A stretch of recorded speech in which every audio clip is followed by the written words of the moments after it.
విధి నిర్వహణలో ఉన్న వీఆర్ఓపై దాడి కలకలం రేపుతుంది. ఈ ఘటన పశ్చిమ గోదావరి జిల్లా పాలకొల్లు మండలం తిల్లపూడిలోని చోటు చేసుకుంది.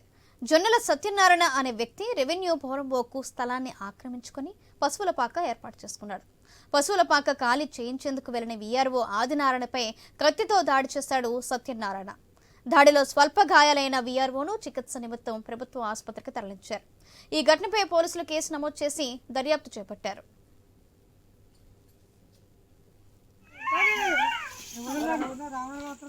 రామనాయుడు గారు వచ్చిందా? నా మాట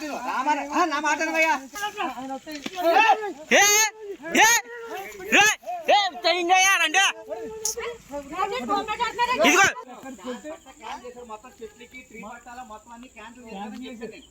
మీకు చెప్పిన తర్వాత మీరు మాట్లాడుకుని చెప్తున్నాను. నేను మాట్లాడుకోండి.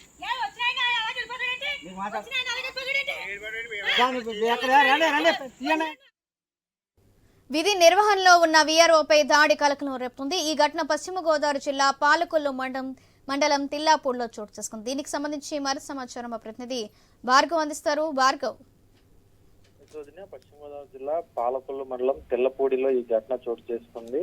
విధి నిర్వహణలో ఉన్నటువంటి వీఆర్ఓ ఆదినారాయణపై అక్కడ ఉన్నటువంటి జొన్నల సత్యనారాయణ వృద్ధుడు దాడి చేయడంతో అతను గాయాల పాలయ్యారు. అయితే గ్రామంలో ఉన్నటువంటి రెవెన్యూ పోరంబోకు స్థలానికి సంబంధించి ఆక్రమించుకున్నారు.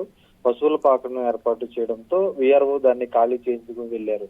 అయితే ఎన్నిసార్లు చెప్పినా సరే ఆ పాకను ఖాళీ చేయకపోవడంతో స్వయంగా వారే ఆ పాకను పీకేసేటువంటి ప్రయత్నం చేయగా అక్కడ ఉన్నటువంటి వారి కుటుంబ సభ్యులు ఎవరైతే ఆ జొన్నల సత్యనారాయణ ఉన్నారో వారు తీసుకొచ్చినటువంటి కొడవలతోటి వీఆర్ఓపై ఆదినారాయణపై కూడా దాడి చేయడంతో అతను గాయాల పాలయ్యారు. స్థానికులు అడ్డుకునేటువంటి ప్రయత్నం చేయడంతో వారిద్దరి మధ్య కూడా ఘర్షణ చోటు చేసుకుంది. దాదాపు ఇరుగురు కూడా ఒకరిపై ఒకరు దాడి చేసుకున్నటువంటి పరిస్థితి నెలకొనగా కత్తితో దాడి చేయడంతో వీఆర్ఓకి స్వల్ప గాయాలు కూడా అయ్యాయి. అతన్ని పాలకొల్లు ప్రభుత్వ ఆసుపత్రికి కూడా తరలించారు. దీనిపై తహసీల్దార్ ఎవరైతే పాలకొల్లు తహసీల్దార్ ఉన్నారో ఆయన దుర్గా కిషోర్ ఆయన ఇచ్చిన ఫిర్యాదు మేరకు పాలకొల్లు రూరల్ పోలీసులు కేసు నమోదు చేసి దర్యాప్తు కూడా చేపట్టారు. విధుల్లో ఉన్నటువంటి వీఆర్ఓ ప్రభుత్వ ఉద్యోగిపై కూడా దాడి చేయడం పట్ల కేసు నమోదు చేసినట్లు కూడా పోలీసులు కూడా తెలియజేస్తున్నారు. అయితే ఈ ఘటనకు సంబంధించి ఆక్రమణలే ప్రధాన కారణంగా కనిపిస్తున్నాయి.